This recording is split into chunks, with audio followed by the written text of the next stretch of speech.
Close your eyes for a moment. I want you to think of a sentence, any sentence at all. Now I want you to listen with clinical precision to the voice that just articulated those words inside your mind. Most of us spend our entire conscious lives, every waking hour from the cradle to the grave, operating under the absolute conviction that this voice is us. We identify with it. We call it our soul, our core identity, or the seat of our consciousness. We allow this internal narrator to dictate our self-worth, our fears, and the very boundaries of our potential. But what if I told you that this voice is not an original creation? What if the biology suggests it is actually a sophisticated biological downloader? Imagine for a moment that the words you just heard were not yours, but a complex digital and social echo, a mosaic of every authority figure who ever raised you, every predatory advertisement that ever flashed across your screen, and every social media algorithm you have interfaced with in the last 48 hours. If you're new to the channel, make sure you subscribe, leave a like, and drop your comments. Let's get right into the video. Welcome back to the Anatomy Lab. Today we are performing a deep tissue forensic dissection on the most intimate layer of your human existence, your internal monologue. Over the next few minutes, we are going to prove, using the cold data of modern neuroscience, that you are currently being piloted by what we call a ghost script. And more importantly, I am going to show you the protocol to delete it. In the specialized field of neurobiology, we study a phenomenon known as inner speech. When you think in words, your brain is doing far more than just imagining a sound in a vacuum. If we were to monitor your neural activity inside a high-resolution fMRI machine right now, we would witness a startling physiological event. Your Broca's area, the specific physical engine of the brain responsible for the mechanical production of speech, lights up with intense electrical activity. This means your brain is actually sending microscopic, subsensory electrical pulses to your larynx, your vocal cords, and your tongue. Even as you sit there in total outward silence, your body is physically attempting to speak your thoughts. Your nervous system reacts to this internal voice as if it were a real external person standing right in front of you. But here lies the primary glitch in the human operating system. The brain is a master of caloric efficiency. It is the ultimate recycler of data. It deeply dislikes the high energy cost of generating truly original, independent thought.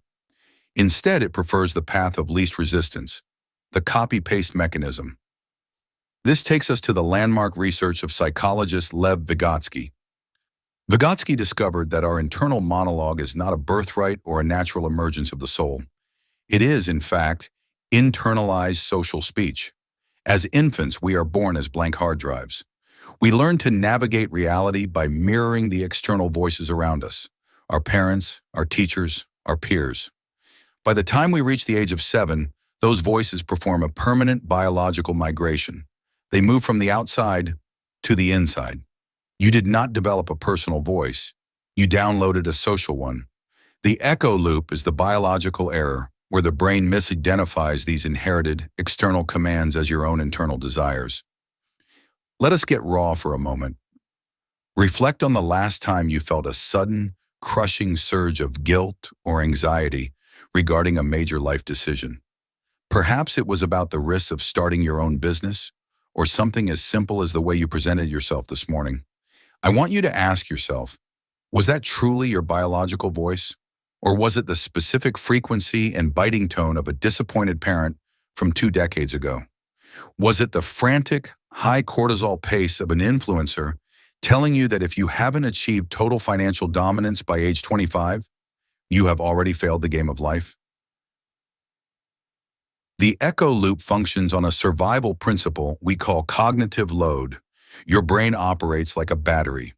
When you are exhausted, when you are under high stress, or when you are caught in a scrolling trance on your smartphone, your prefrontal cortex, the CEO and logical center of your brain, effectively shuts down to conserve power. In this low-power mode, the brain abdicates its responsibility for original thought and hands the keys of your life over to the echo. This is why, after only an hour of mindless consumption, your internal voice begins to adopt the tone and the values of the content you were just viewing. You begin to judge your own reality using the language of the app. You start to adopt the slang, the rhythm, the insecurities, and the manufactured fears of people you have never actually met. This isn't just a metaphor for social influence. It is a literal neural hijacking. Your neuroplasticity is molding your very sense of self to match your feed. You are, quite literally, becoming a mirror of the algorithm. To prove the validity of this study, let us conduct a live dissection of your mind, right here, in this moment. I am going to ask you to perform a task that sounds deceptively simple.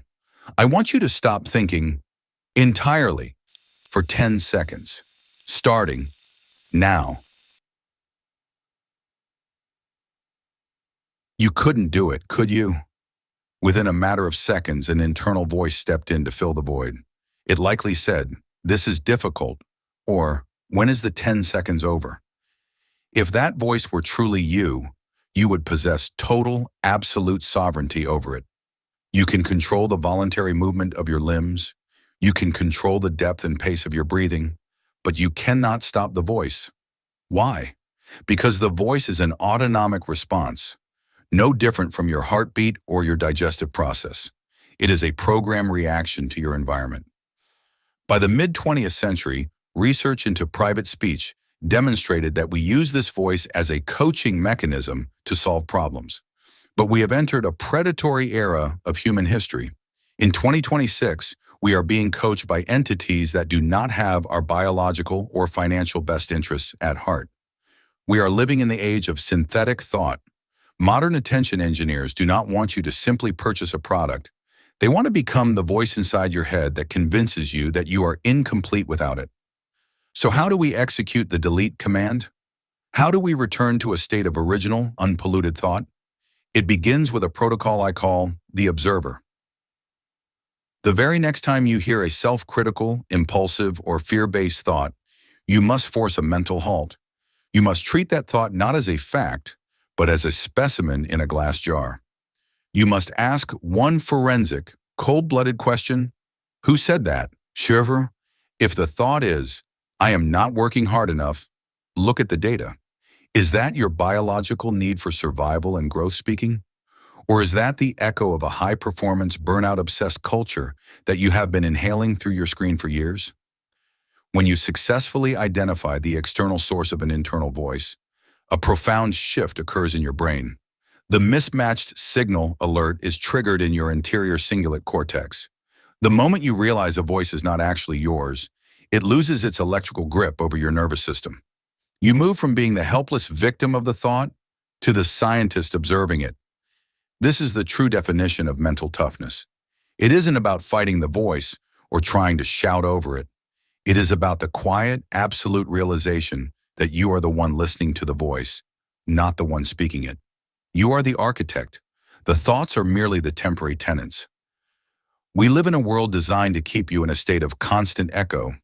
High-frequency notifications, rapid-fire editing, and polarized information streams are all engineered to keep your internal monologue so loud that you can no longer hear your own intuition.